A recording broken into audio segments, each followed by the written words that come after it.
Axı bir də ən çox soruşulan bu suallardan da bizdən soruşurlar da. Bu bığınızı gödərdin, saqqalınızı uzadın. Bu hansı hədisdə gəlir, hansı alimin hədisi, hansı hədisdə? Səhih Buxaridə, Müslimdə, Sünən Əbu Davudda, Tirmizidə, yəni bütün əksər sünnə kitablarında gəlib. Yəni həmin rivayət İbn Ömərdən gəlir. İbn Ömərdən gəlir rivayətlərdə. İbn Abbasdan gəlir, Əbu Hureyradan gəlir. Konkret hansısa hədis yadınızdadır ki, neçənci hədisdə hansı? Rəqəmini? Buxaridən ya Müslimdən. Rəqəmini ancaq baxıb deyə bilərəm sizə. Rəqəmini yadda saxlamamışam. Amma yəni bunlar hamısı səhih hədislərdir əlbəttə. Səhih hədislərdir. Peyğəmbər salsam, yəni müxtəlif ləfzlərdə gəlib. Gəlib ki, bığlarınızı qısaldın, saqqallarınızı uzadın. Başqa bir rivayətdə gəlir ki, müşriklərə bənzəməyin, bığlarınızı uzadın, bığlarınızı qısaldın, saqqallarınızı uzadın.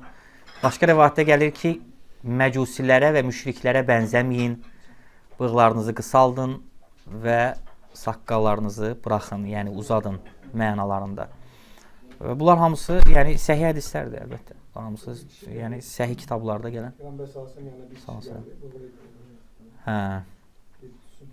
Hə, o deməli Qeysərin yanından gəlirlər. Yəni o Rum padşahının yanından gəlirlər 2 dənə elçi. Düzdür, rivayət barəsində biraz ixtilaf var, belə yəni səhih və ya zəif olmasında.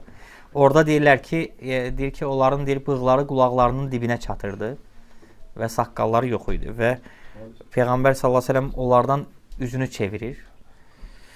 Və deyir ki, bunu sizə kim əmr edib və onlar da deyirlər ki, bunu bizə bizim Allahımız, yəni padşahlarını qəsd edirlər, əmr edib və Peyğəmbər sallallahu əleyhi və səlləm də deyir ki, mənim Rəbbim isə mənə yəni bığlarımızı qısaldıb, saqqallarımızı uzatmağı əmr edib.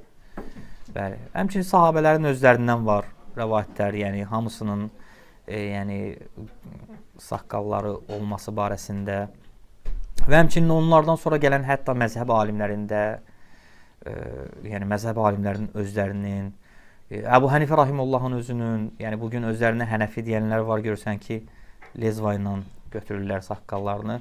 Amma Əbu Hənifə rahimehullahdan gəlir ki, Əbu Hənifə rahimehullah saqqalsız kişi ilə pərdə arxasından danışırdı. Yəni onu qadın hesab eləyirdi. Yəni Əbu Hənifə rahimehullah. Yəni bugün Hənəfilər görürsən ki, yəni özləri heç ona əməl eləmirlər.